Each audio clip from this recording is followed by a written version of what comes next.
चलिए, तो हम कल फेजर से कैसे क्वेश्चन करने हैं वो सीख रहे थे। एक लास्ट सवाल और लिख लीजिए, फिर हम आगे बढ़ते हैं। तो क्वेश्चन कुछ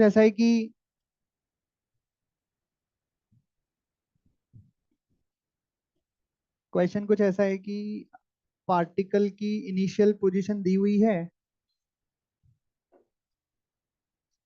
ऐसा। टी बराबर 0 पर पार्टिकल की पोजीशन दी हुई है कि पार्टिकल इधर जा रहा है, ये -a, ये इक्विलिब्रियम, ये प्लस है, टाइम पीरियड कैपिटल टी। और क्या बोला है कि find velocity and acceleration after,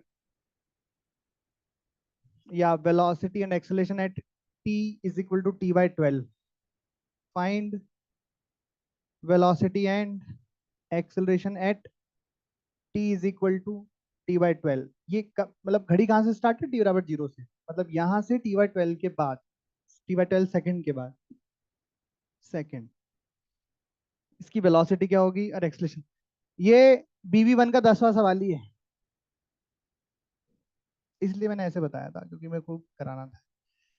ठीक है, यही तो पूछा उसमें भी कि इक्विलिब्रियम के t/8 सेकंड के बाद इक्विलिब्रियम में पहुंचने के, तो वैसे ही सवाल है कि मान लो यहाँ पे है, इसके t/12 सेकंड के बाद वेलोसिटी और एक्सेलरेशन क्या होगा। तो देखते कितने लोगों को समझ में आया अभी जो कराया था डिस्कशन के टाइम पे। अब करो, निकालो आंसर। किसी का कोई भी आंसर है, किसी भी तरह का कोई आंसर नहीं? क्या है? a पाई बाय टी, ये कैसी वेलोसिटी आ सकती है वैसे? लग तो सही सी रही है। तो इनिशियली कहाँ बनाओगे फेजर में इसको? -a/2, और जा रहा है इधर, तो किधर आना चाहिए, इसमें कि इसमें? इसमें। कितने एंगल पे आना चाहिए बताओ? रुक जाओ, एक बड़ा सा सर्कल बनाते हैं। तो ये यहाँ आना चाहिए, यहाँ। ठीक है, 60 डिग्री मान लेते हैं यहाँ। कितना एंगल मान लेते हैं? 60 डिग्री पर आना चाहिए। 60 डिग्री पर क्यों आना चाहिए भैया 60 डिग्री पर? क्योंकि ये लेंथ कितनी दी हुई है? a/2, और a तो 60 डिग्री हो गया। अब इसने बोला कि कितना चल रहे हैं, तो t/12 चल रहा है। तो एक बार ये बताओ कि t/12 में कितना एंगल ये ऐसे घूमेगा, पर कितना एंगल घूमेगा? तो आप लिखोगे थीटा बराबर omega into T, 2 pi T into t/12। तो थीटा बराबर कितना आ गया? पाई/6, मतलब थीटा बराबर कितना आ गया? 30 डिग्री आ गया। मतलब ये इतने टाइम में 30 डिग्री घूम जाएगा। तो अभी ये 60 डिग्री पे है, फिर ये यहाँ आ जाएगा, तो इधर से 30 डिग्री घुमा, टोटल 60, तो इधर से भी कितना हो गया? 30। और अब पार्टिकल यहाँ पहुंच जाएगा। अब कोई मेरे को बताएगा, देखो ये लेंथ कितनी है, ए रेडियस, और ये कितने हो जाएगी, a cos 30। a cos 30 का मतलब कितना होगा? a√3/2, इतना, मतलब ये इसका x आ गया। आ गया x। अब v निकालना है, तो v के लिए कौन सा फॉर्मूला लगाते हैं? ω√a² - x²। ओमेगा कितना होगा? और x कितना होगा? √3a/2 का स्क्वायर। ये तो एक तरीका हो गया, पता है? एक और तरीका बताऊं? ये तो है ही है एक और तरीका बताऊं, जिससे कल इसका डेरिवेशन किया था कि सर वेलोसिटी का x कंपोनेंट आंसर होगा। तो यहाँ पे इस पार्टिकल की वेलोसिटी क्या होगी? ऐसी होगी, कितनी होगी? ओमेगा इंटू ए होगी। इस ओमेगा इंटू ए के दो कंपोनेंट होंगे, एक एक्स में होगा और एक वाई में होगा। हमें कौन सा कंपोनेंट चाहिए? एक्स वाला। एंगल देख लेते जरा। अगर ये 30 डिग्री है हॉरिजॉन्टल के साथ, तो ये भी कितना हो जाएगा? 30 डिग्री हॉरिजॉन्टल के साथ, ये 30 हो जाएगा ना? अरे हाँ कि ना? तो ये वाला भी कितना हो जाएगा? 30 डिग्री। तो ω/a cos 30, ω/a sin 30, तो ये वाला कंपोनेंट कितना आ जाएगा? ω/a sin 30। ये अपना v है। तो v बराबर ω/a sin 30। ω/a sin 30 मतलब, एक बार इसको सॉल्व करना, कितना आ रहा है? ये 2 पाई/टी को ओमेगा ही लिख दो, हटाओ। वो भी नहीं, इसको सॉल्व करो ना, कितना आ रहा है? यही आना चाहिए, मैंने बिना सॉल्व करके लिखा। आ रहा है? आना ही चाहिए। और एक्सेलेरेशन कैसे निकालेंगे बताओ? दो तरीके वापस से। एक तो एक्सेलेरेशन का फॉर्मूला लगा देंगे, ए बराबर ओमेगा स्क्वायर, अगर मैग्नीट्यूड की बात करूँ तो x, omega square into x कितना है, √3a/2। एक आंसर, एक आंसर क्या, एक तरीका आंसर का। और दूसरा तरीका क्या कर सकता हूँ, यहाँ पे जो एक्सेलेरेशन आएगा, एक्सेलेरेशन कैसा आएगा, अंदर आएगा। इस एक्सेलेरेशन के दो कंपोनेंट होंगे, एक तो इधर होगा और एक ऊपर की तरफ होगा। अरे हाँ ना। हमें कौन सा कंपोनेंट चाहिए, एक्स कंपोनेंट चाहिए। तो अगर ये 30 है तो ये भी कितना हो जाएगा, 30। तो ओमेगा स्क्वायर ए, ये क्या होगा, ओमेगा स्क्वायर ए का कौन सा कंपोनेंट, कॉस कंपोनेंट। तो आप यहाँ लिखोगे ए का दूसरा निकालने का तरीका, ओमेगा स्क्वायर ए कॉस 30, और कॉस 30 तो √3a/2, √3/2। तो ओमेगा स्क्वायर ए √3/2, देखो ये सेम आया। आएगा, आना ही था सेम तो। अरे नहीं आना था क्या, छापो। कोई डाउट हो तो पूछो। ये कंपोनेंट वाला तरीका समझ नहीं आया तो फिर पढ़ाई करो, कल सिखाया था, कल यही तो सिखाया था। नहीं सिखाया क्या? तो ऐसे क्यों बैठे हो, ऐसा क्यों लग रहा है तुम्हारी शक्ल को देख के कि तुम पहली बार देख रहे हो, या तुम्हारा टैलेंट है ये? किसी को कुछ पूछना है इसमें तो पूछे। अरे अरे ओ, क्यों कर रही हो इतनी बात तुम? क्या डाउट है इनको तो बोलो ना, क्या इसमें समझ में आया पूछो। लिखो, एनर्जी ऑफ एसएचएम।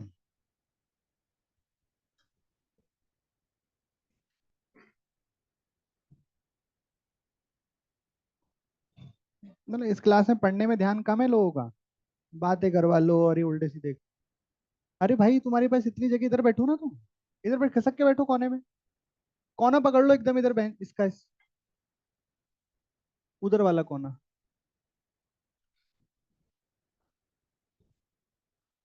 हाँ, लिखो एनर्जी ऑफ एसएचएम। तो कोई पार्टिकल जो एसएचएम कर रहा है उसके पास सभी की तरह दो तरह की एनर्जी होगी, एक काइनेटिक एनर्जी और एक पोटेंशियल एनर्जी।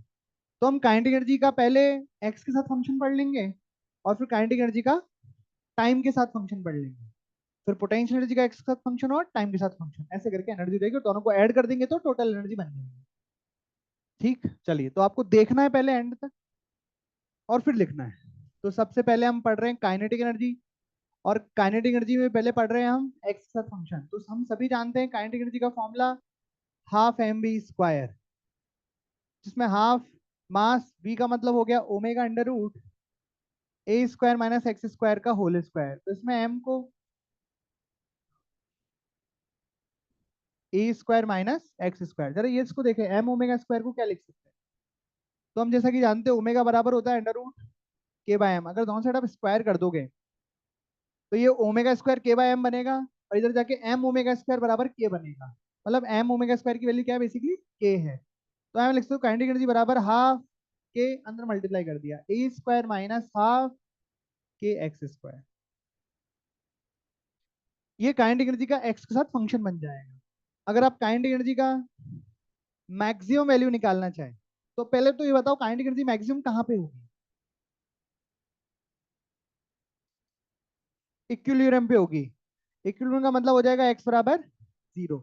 इसमें आप अगर एक्स बराबर 0 पुट करते हो तो कितना आ रहा है, ½ k a²। ये काइनेटिक एनर्जी की मैक्सिमम वैल्यू हो जाएगी। और अगर हम साथ ही में काइनेटिक एनर्जी की मिनिमम वैल्यू भी निकाल लेते हैं, तो पहले तो बताओ मिनिमम वैल्यू कहाँ पे होगी, एक्सट्रीम, मतलब एक्स बराबर प्लस ए और माइनस ए, प्लस माइनस ए कहीं पे भी डाल दो आप। तो यहाँ पे आप एक्स के प्लस से डालो या माइनस से डालो, 0 आएगा। यहाँ तक किसी को डाउट? चलिए, इसके बाद हम ग्राफ बनाते हैं काइनेटिक एनर्जी का एक्स के साथ ग्राफ।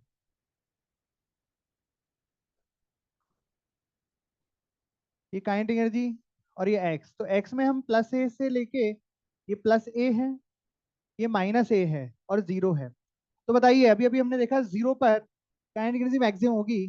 तो मान लीजिए काइनेटिक, अच्छा उससे पहले ये इक्वेशन देखिए, कोई बता सकता है ये इसका शेप क्या होगा ग्राफ का, कौन सा ग्राफ होगा ये?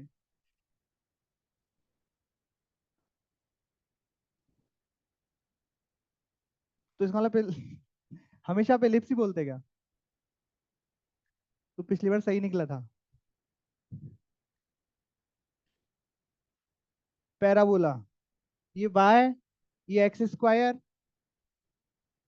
बाय वाई, ये एक्स स्क्वायर। इलिप्स में तो वाई स्क्वायर और एक्स स्क्वायर आता है ना, वाई के ऊपर भी स्क्वायर होता है, एक्स के ऊपर भी स्क्वायर होता है, तो इलिप्स कैसे होगा? पैराबोला देखो क्वाड्रेटिक जैसा बन रहा है ना। खैर चलिए, एक्स बराबर 0 पर काइनेटिक काइनेटिक एनर्जी मैक्सिमम होगी, सही बात है, और कितनी होगी? हाफ के स्क्वायर करोगे। उसके बाद जैसे जैसे हम एक्सट्रीम की तरफ बढ़ेंगे वैसे वैसे काइनेटिक एनर्जी कम होती जाएगी, और इधर भी कम होती जाएगी। ये माइनस है, ये प्लस है। ये काइनेटिक एनर्जी का एक्स के साथ ग्राफ बना। उसके बाद आपको एक चीज सीखनी है, आप नोट डाल के हम एक चीज सीखेंगे, और उसको हम सीख रहे हैं एवरेज निकालना, किसी भी फंक्शन का एवरेज निकालना। जैसे आप काइनेटिक्स में वेलोसिटी का एवरेज निकालते थे, स्पीड का एवरेज निकालते थे, पर एवरेज किसके रिस्पेक्ट में? टाइम के रिस्पेक्ट में। तो यहाँ से भोपाल जाने में अगर इतना टाइम लगता है, इतनी डिस्टेंस, तो एवरेज क्या होगा? तो आप total distance upon total time, total total displacement upon time कर लेते थे। वैसे एवरेज हम किसी भी फंक्शन का निकाल सकते हैं। एवरेज ऐसा नहीं है कि हम सिर्फ वेलोसिटी एक्सीलरेशन का निकाल सकते हैं, और किसी फंक्शन का एवरेज किसी के रिस्पेक्ट में भी निकाल सकते हैं। एवरेज निकालने का एक तरीका होता है। जैसे कि अब आप ये तो समझ गए होंगे ना, एफ ऑफ एक्स का मतलब क्या होता है? ये कोई फंक्शन है, एक्स का फंक्शन। जैसे y बराबर sine x, it is the function of x. y बराबर टेन एक्स, या y बराबर एक्स स्क्वायर माइनस एक्स, कोई क्वाड्रेटिक ले लो, कुछ भी ले लो। समझ गए? तो कोई एक फंक्शन है y का x के टर्म में, और आपको इस एफ एक्स का एवरेज चाहिए। ये एवरेज का साइन अपना, एफ एक्स का एवरेज निकालना है from x is equal to x1 to x is equal to x2। x यहाँ पे क्या है? बोले सर डिस्टेंस और डिस्प्लेसमेंट। अरे वो फिजिक्स में होता है, ये तो गणित पढ़ा रहा हूँ मैं आपको। गणित में x का मतलब कोई वेरिएबल है, आपको उसी वेरिएबल का फंक्शन है, और उसी वेरिएबल में आपको एवरेजिंग करनी है। टाइम का फंक्शन तो टाइम में एवरेजिंग, डिस्टेंस का फंक्शन डिस्टेंस में एवरेजिंग, किसी में भी हो। समझ गए क्या? एवरेज निकालने का तरीका होता है, एफ एक्स का एवरेज होगा integration of F of x D x, मतलब जो फंक्शन है उसका उसी के रिस्पेक्ट में integration, divided by integration of D X. कहाँ से कहाँ तक? जहां से यहाँ तक आपको एवरेजिंग करनी है, एक्स वन से एक्स टू, एक्स वन से एक्स टू। ठीक है, इसके बाद हम एक सवाल नोट करेंगे, करेंगे तब करेंगे, है ना? अभी तो देखो इधर क्वेश्चन नंबर क्या चल रहा है, 18। तो मैं आपसे पूछूंगा कि find average kinetic energy from x is equal to zero, यानी कि equilibrium, to x is equal to plus A, मतलब कि एक्सट्रीम तक। जब पार्टिकल x बराबर जीरो से x बराबर ए तक जा रहा है, तो उसकी काइनेटिक एनर्जी का एवरेज निकालना है। तो सबसे पहले काइनेटिक एनर्जी का किस में एवरेज चाहिए? x में, तो काइनेटिक एनर्जी का x का फंक्शन चाहिए। तो काइनेटिक एनर्जी का x का फंक्शन क्या है? Half K A square minus X square. आपको इसका क्या चाहिए? एवरेज चाहिए। तो आप क्या लिखोगे? Integration of kinetic energy as a function of X, half K A square minus X square into D X, या with respect to D X divided by D X. कहाँ से कहाँ तक? जीरो से ए, जीरो से ए। और इसको सॉल्व करके आप अभी दिखाएंगे। इस तरीके से kinetic energy as a function of x हो गया। अब हम पढ़ेंगे as a function of time, तो पहले नोट करो और उसको इंटीग्रेट भी कंप्लीट करो। तो एवरेज कितना आ जाएगा? के ए स्क्वायर बाय थ्री। आइए अब हम पढ़ते हैं kinetic energy as a function of time. सब लोग इधर ध्यान दें और देखते जाएं, देखते जाएं, लास्ट में लिखना। काइनेटिक एनर्जी सबसे आसान energy, half m v square, इसका फॉर्मूला। अब देखो, पहले वेलोसिटी हमने एक्स के टर्म में रखी, अब वेलोसिटी हम टाइम के टर्म में रखेंगे। तो अगर वेलोसिटी का टाइम का फंक्शन देखेंगे तो क्या आएगा? याद है? और स्क्वायर भी आएगा, और यहाँ स्क्वायर कर देंगे तो क्या बन जाएगा? इसको ध्यान से देखना, इसमें एक दो बातें नई भी आपको अभी देखने को सुनने को मिलेंगी, जो कि पूछी जाती हैं, जा सकती हैं। वापस से एम ए स्क्वायर को क्या लिख दूं? के, और फंक्शन बन गया ये omega t plus phi naught. तो अगर काइनेटिक एनर्जी का as a function of time equation पूछी जाए, या बताइए, अब जो भी है पूछी जाए, तो आप ये बता सकते हैं। ये होती है, कैसे आई? बड़ी आसानी से आई। हाफ एम बी स्क्वायर है, वी को एक्स रख दिया था पहले, और अब वी को एज अ टाइम रख दिया। यहाँ तक किसी को कोई दिक्कत है क्या? नहीं। अब इसका ग्राफ बना लेते हैं।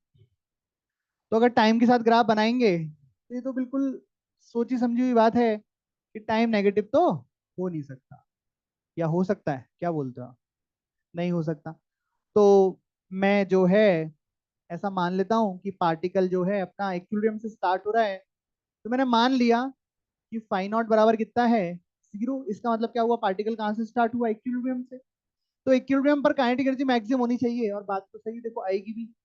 मैंने मान लिया टी बराबर 0 पर पार्ट फाई नॉट, मतलब फाई नॉट 0 का मतलब क्या हुआ कि पार्टिकल कहाँ से स्टार्ट हुआ, इक्विलिब्रियम से। तो टी बराबर जब 0 रखेंगे तो क्या बन जाएगा, हाफ के स्क्वायर। सही बात भी है। मैक्सिमम काइनेटिक एनर्जी कहाँ होती है, इक्विलिब्रियम पर, और कितनी होती है, हाफ के स्क्वायर। तो इस जगह से ऐसे उसके बाद जो ग्राफ बनेगा वो कॉस का नहीं बनेगा सर, कॉस स्क्वायर का बनेगा। क्या अंतर है कॉस और कॉस स्क्वायर के ग्राफ, नेगेटिव वाला पार्ट भी ऊपर आ जाएगा। तो अब ध्यान से देखना, अब कुछ सीखने को मिलेगा आपको। तो यहाँ से पार्टिकल चल रहा है, मन में पार्टिकल को चलाना, पार्टिकल इक्विलिब्रियम से स्टार्ट हुआ है, स्टार्ट हुआ मतलब इक्विलिब्रियम पे तो वेलोसिटी मैक्सिमम होती है, पर टी बराबर 0 और पार्टिकल कहाँ है, इक्विलिब्रियम पर है।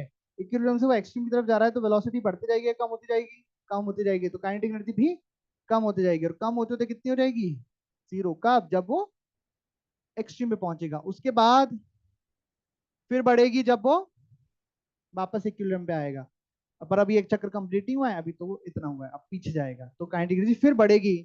पर काइनेटिक एनर्जी हमेशा पॉजिटिव होती है, तो बढ़ते जाएगी, नहीं कम होती जाएगी, सॉरी। तो सबसे पहले मैक्सिमम है, फिर कम होते गई, देखो कम होते गई, उसके बाद बढ़ते गई, इक्विलिब्रियम तक अब वापस कम होते जाएगी, और वापस बढ़ते जाएगी, ऐसा करके। तो टाइम कैसे लिख सकते, देखो यहाँ पे तो हो गया कैपिटल टाइम टी, एक टाइम पीरियड, यहाँ कितना हो जाएगा, T/4, T/2, 3T/4। ये पार्टिकल का एक साइकिल कंप्लीट हो गया। पार्टिकल अपना एक साइकिल कंप्लीट किया, कितने टाइम में, टी टाइम में। कैसे पता लगता है साइकिल कंप्लीट हुआ का, अपने मन में सोचा। बाकी ग्राफ को देखे कैसे पता लगता है कि एक साइकिल कंप्लीट हो गया है, जब ग्राफ रिपीट होने लगे, उसको एक साइकिल कंप्लीट होना कहते हैं। जैसे पार्टिकल के डिस्प्लेसमेंट का ग्राफ आपको पता है कैसा होता है, साइन के साथ हमने बनाया था ना, ए साइन ओमेगा टी, ऐसा बनाया था। इसके बाद कैसा ग्राफ बनेगा, यही कि यही ग्राफ फिर से रिपीट हो जाएगा, ये 2 साइकिल हो गए, फिर यही ग्राफ फिर से रिपीट हो जाएगा, 3 साइकिल हो गए। तो जब ग्राफ रिपीट होता है तो हम बोलते हैं साइकिल, एक साइकिल कंप्लीट हो गया, अगला साइकिल स्टार्ट हो गया। पर अगर यहाँ पे आप देखो, तो जब पार्टिकल का एक साइकिल कंप्लीट हुआ, उतनी देर में काइनेटिक एनर्जी के 2 ग्राफ रिपीट हो गए, 2 बार साइकिल पूरे हो गए। देखो दिख रहा है क्या, 2 बार सेम ग्राफ बन रहे हैं, किसके, काइनेटिक एनर्जी के। यहां से और यहां तक एक ग्राफ दिख रहा है कि नहीं दिख रहा, और उसके बाद फिर यहां से यहां तक एज इट इज ग्राफ दिख रहा है, एज इट इज है ना, 2 बार, यहां से 2 साइकिल, 2 ग्राफ रिपीट होने का क्या मतलब है, 2 cycle complete.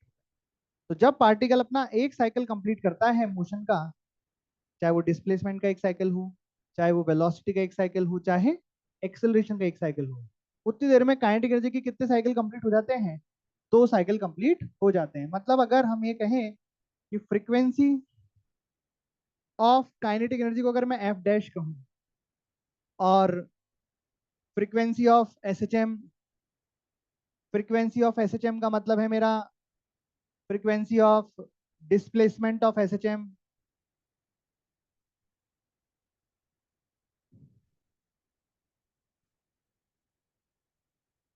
Frequency of displacement of S H M, या frequency of velocity of S H M, या frequency of acceleration of S H M.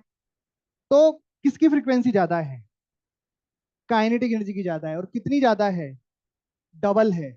जब जितनी देर में इसका एक साइकिल कंप्लीट होता है, उतनी देर में काइनेटिक एनर्जी के 2 साइकिल कंप्लीट हो गए। क्या बात समझ में आ रही है क्या, यानी कि एफ डैश बराबर क्या है, 2F है। सही। कैसे पता लगा, ग्राफ से पता लग गया। गणित का तरीका भी एक पता लगाने का, वो भी बताते हैं, पहले तो ये समझ लो। देख, अब बताओ एंगुलर फ्रीक्वेंसी में क्या रिलेशन है।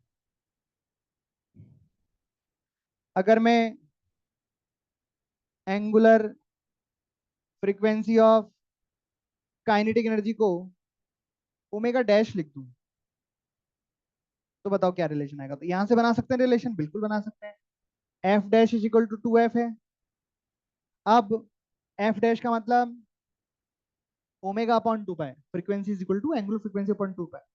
तो omega dash upon 2 pi two into omega upon 2 pi. वापस से 2 पाई से 2 पाई गया तो क्या बचा, omega dash equal to 2 omega. मतलब क्या हुआ इसका, angular frequency of kinetic energy is also double. सही बात है, फ्रीक्वेंसी डबल होगी तो एंगुलर फ्रीक्वेंसी डबल होगी। अच्छा तो टाइम पीरियड भी डबल होगा क्या, बोलो, सोच लो सोच लो। Time period of kinetic energy अगर टी डैश लिया जाए और हमको ये पता लग गया है कि omega dash is equal to 2 omega है, तो ओमेगा डैश को क्या लिख सकते हैं, 2 pi by T dash, 2 into 2 pi by T. 2 पाई से 2 पाई गया तो टी डैश बराबर कितना आया, T/2। टाइम पीरियड आधा हो गया, सही तो है, आधा ही तो हो गया टाइम पीरियड। T/2 में ही एक साइकिल कंप्लीट हो गया। टाइम पीरियड क्या होता है, जब एक साइकिल कंप्लीट हो जाए उसका टाइम, तो एक साइकिल कितनी देर में कंप्लीट हो रहा है, T/2 टाइम। साइकिल आधा हो गया, साइकिल का टाइम पीरियड आधा हो गया।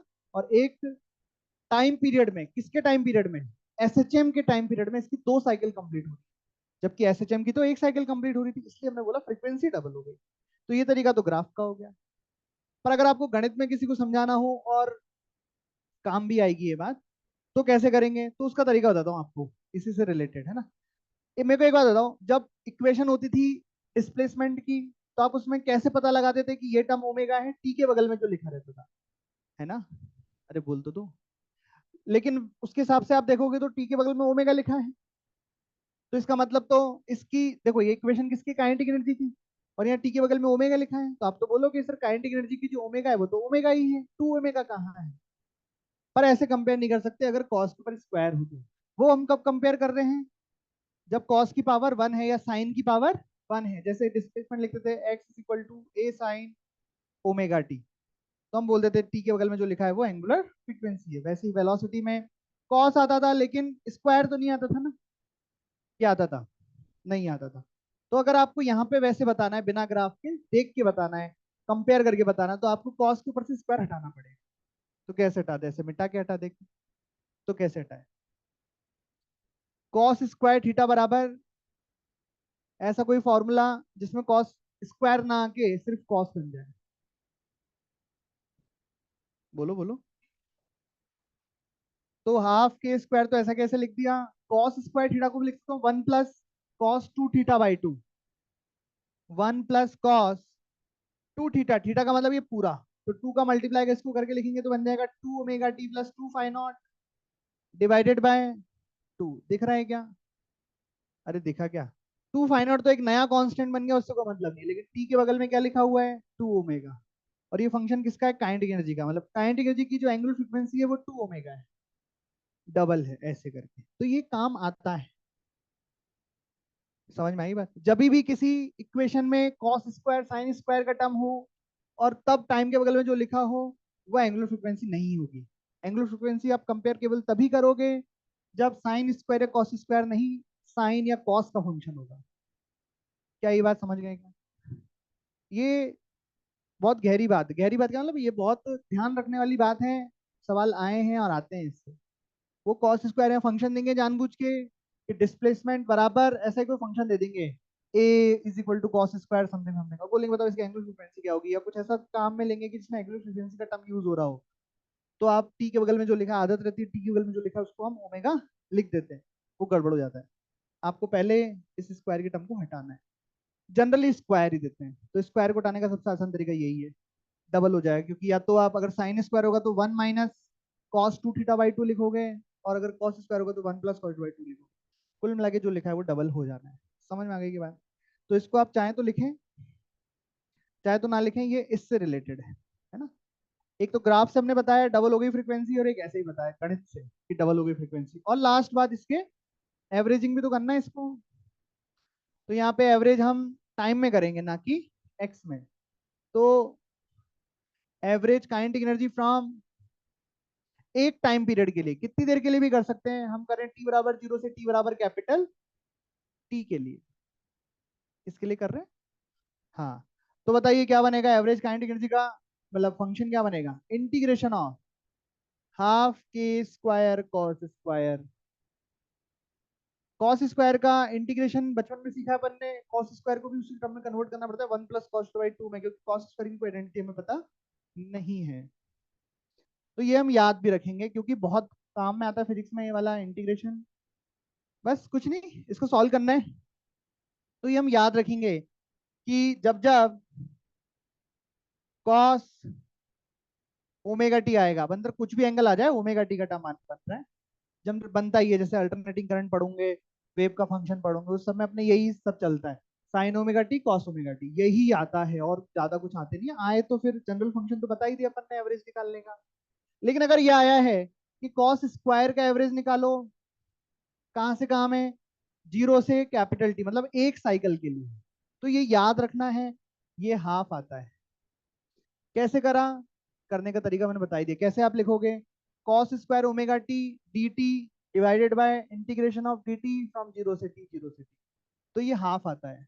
वैसे ही साइन स्क्वायर ओमेगा टी का एवरेज एक टाइम पीरियड में हाफ आता है।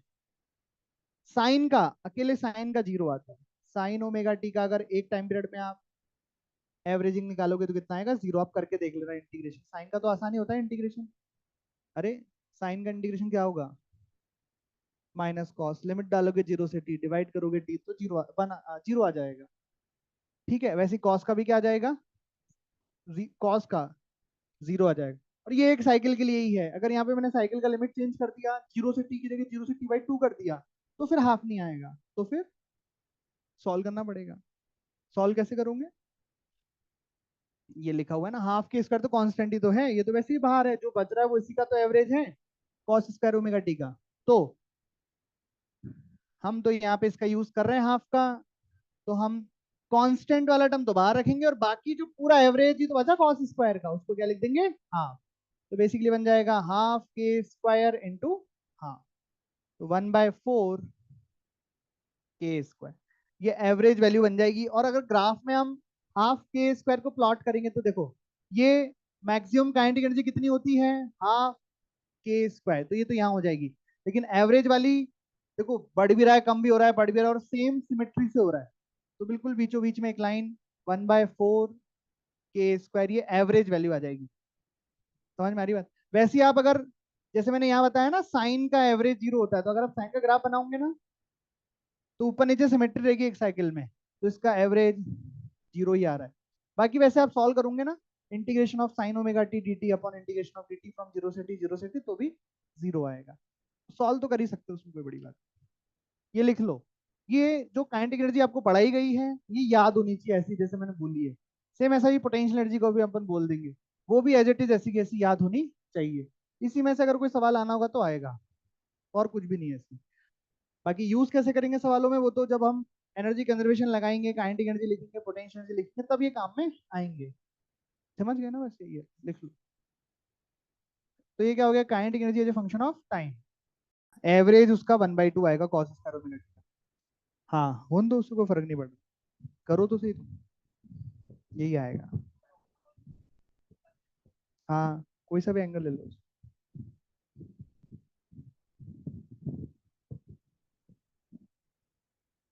जो रिजल्ट हम लिख रहे हैं वो जीरो से टी के लिए लिख रहे हैं, बाकी एक बार और अलग रेंज के लिए सॉल्व करके देखना पड़ेगा।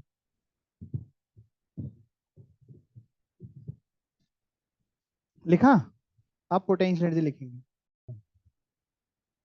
दूसरी एनर्जी है पोटेंशियल एनर्जी।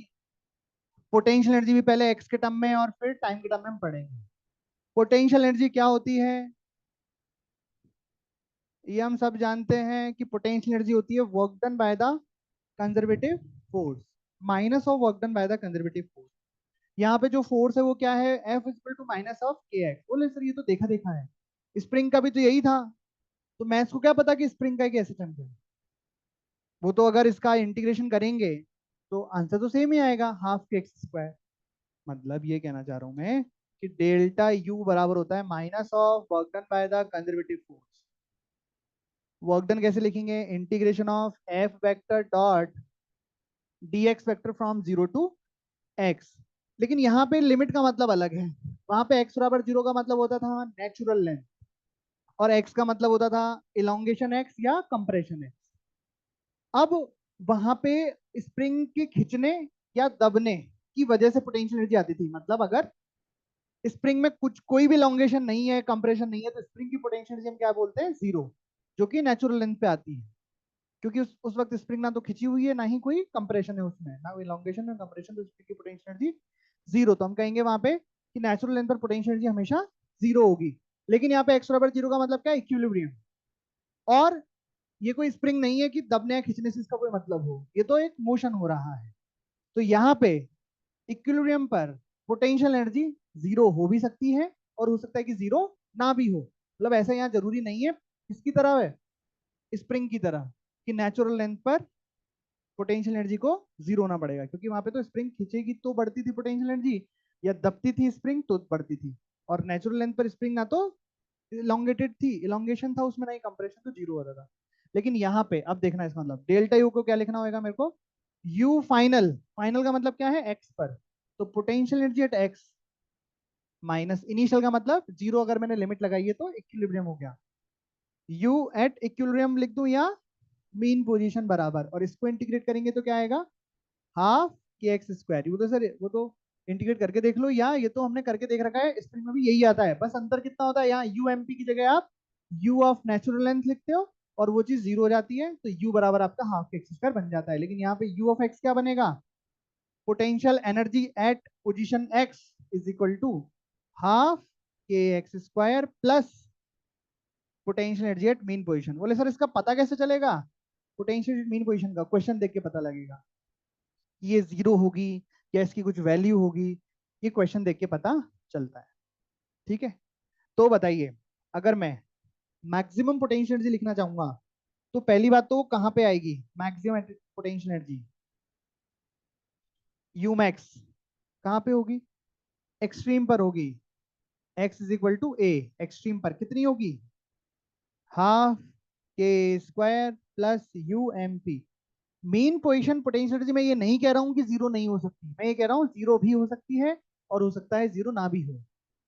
मैं ये नहीं कह रहा हूँ कि जीरो नहीं होगी, पर मैं ये भी नहीं कह रहा हूँ कि जीरो ही होगी। समझ में आई ना बात तुम्हें? पर स्प्रिंग की पोटेंशियल एनर्जी नेचुरल लेंथ पर हमेशा जीरो ही होती है। तो वहां पे ये वाला टर्म जीरो हो जाता है, तो ये बराबर ये आ जाता है, लेकिन यहाँ पे ऐसा बनेगा। ठीक है, और मिनिमम के लिए लिखो। अच्छा, मिनिमम पोटेंशियल एनर्जी कहाँ पे होगी? पोटेंशियल एनर्जी मिनिमम कहाँ पे होगी बताइए? एट एक्स बराबर जीरो। मतलब क्या हो गया? इक्विलिब्रियम पर। और कितनी होगी? हाफ के एक्स स्क्वायर में एक्स बराबर जीरो पुट किया तो केवल यूएमपी बचा। तो इसका मतलब क्या हुआ कि potential at at equilibrium, at equilibrium position potential energy is minimum. ये आपको याद रखना है। अब मिनिमम पोटेंशियल एनर्जी जीरो हो ऐसा जरूरी नहीं है। पोटेंशियल एनर्जी मिनिमम कितनी होगी? यूएमपी के बराबर होगी। कुछ समझ में आ रहा है तुम्हें? और kinetic energy minimum, minimum kinetic energy zero हो सकती है कि जीरो ही होगी? जीरो ही होगी। मिनिमम काइनेटिक एनर्जी तो जीरो ही होगी, क्योंकि काइनेटिक एनर्जी तो वेलोसिटी से आती है ना, और एक्सट्रीम पर तो वेलोसिटी जीरो ही होगी। कॉपी तो देख लो, अभी अभी लिखा है हमने, kinetic energy minimum zero eight extreme, kinetic energy maximum half k square at equilibrium.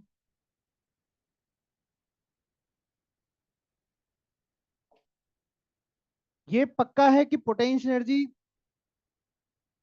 Equilibrium position पर मिनिमम होगी, पर वो मिनिमम जीरो होगी कि कुछ वैल्यू उसकी आएगी, ये पक्का नहीं है। ये कुछ भी हो सकता है। अब इसका ग्राफ, इसका ग्राफ एक्स के साथ कैसा बनेगा बताइए? पोटेंशियल एनर्जी का एक्स के साथ ग्राफ, मिनिमम कहाँ पे? ये भी वही बनेगा, क्वाड्रेटिक, तो पैराबोला। मिनिमम कहाँ पे होगा? इक्विलिब्रियम पर। कितना होगा? जीरो ये जरूरी नहीं है, पर मिनिमम होगा ये जरूरी है ऐसा। तो ये मिनिमम आ गया यहाँ पे। और ये किसके बराबर होगा? यूएमपी के बराबर। यूएमपी मतलब potential energy at mean position, ये जीरो पर। यहाँ पे मैक्सिमम हो जाएगा, प्लस ए पर भी मैक्स होगा और माइनस ए पर भी मैक्स होगा। ऐसा लिख लो।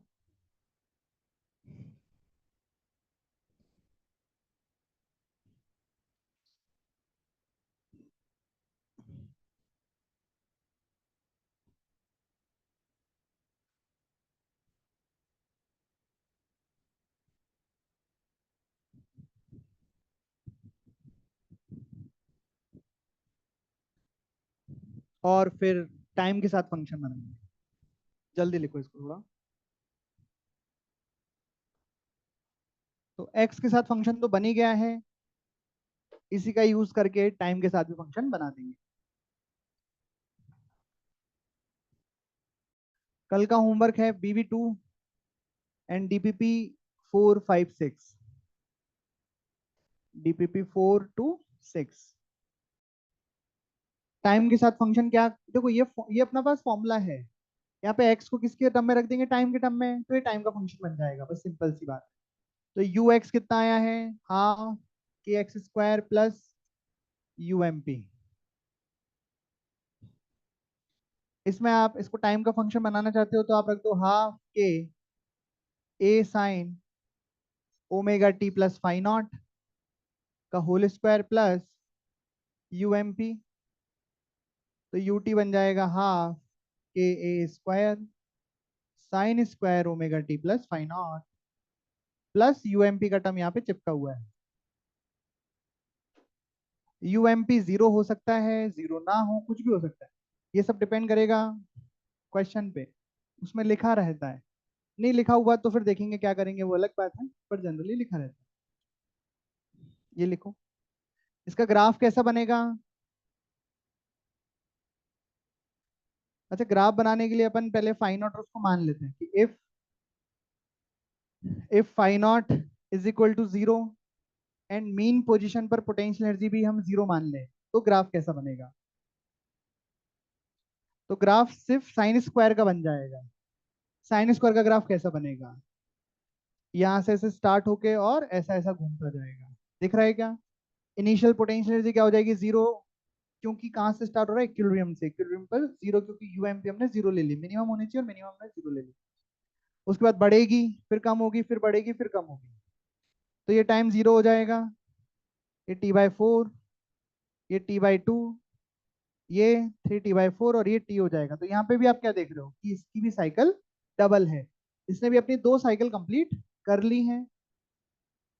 एक साइकिल में, किसकी एक साइकिल में, SHM की एक साइकिल में, क्योंकि SHM की एक साइकिल T टाइम में कंप्लीट होती है, पर पोटेंशियल की एक साइकिल कितने टाइम में कंप्लीट हो गई, T/2 टाइम में कंप्लीट हो गई। तो ये सारे रिजल्ट उसमें भी आ जाएंगे कि फ्रीक्वेंसी डबल होगी, मतलब वही F' = 2F, Ω' = 2Ω, but T' = T/2। ठीक है, बस यही है। और एवरेज निकालेंगे तो क्या बन जाएगा, इसकी भी मैक्सिमम वैल्यू कितनी आ रहेगी इसमें, हाफ KA², क्योंकि मैंने UMP को 0 बोल दिया, हाफ KA², और एवरेज क्या हो जाएगी एक साइकिल की, 1/4 KA²। एक साइकिल मतलब 0 से T के लिए बोल रहा है। और वो रिजल्ट तब वैलिड होगा जब फाइ नॉट भी हमने 0 ले लिया है और UMP भी हमने 0 ले लिया है, तब वो साइन स्क्वायर ओमेगा T का रिजल्ट हाफ वैलिड हो जाता है एक टाइम पीरियड के लिए, 0 से T के। ठीक है ना। तो ये आपको याद रखना है, पूरा एनर्जी वाला सेक्शन याद ही रखना पड़ता है। जो आज पढ़ाया गया है उसको जितना ज्यादा याद रख पाओ उतना बहुत है, बाकी ऐसी कोई खास बात तो है नहीं। ये जरूर देख लेना कैसे आया, तो सब एक एक इक्वेशन से आए हैं। काइनेटिक एनर्जी किस इक्वेशन से आया, ½ mv² से।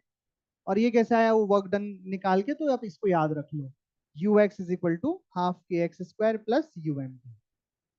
इससे पोटेंशियल एनर्जी बनी है, इसका ग्राफ मैंने यही बना दिया, वो ठीक है, जरूरत ही नहीं है। एवरेजिंग 1/4 KA², अगर एवरेज निकालना है 0 से T टाइम के लिए, 0 से T एक साइकिल के लिए मतलब।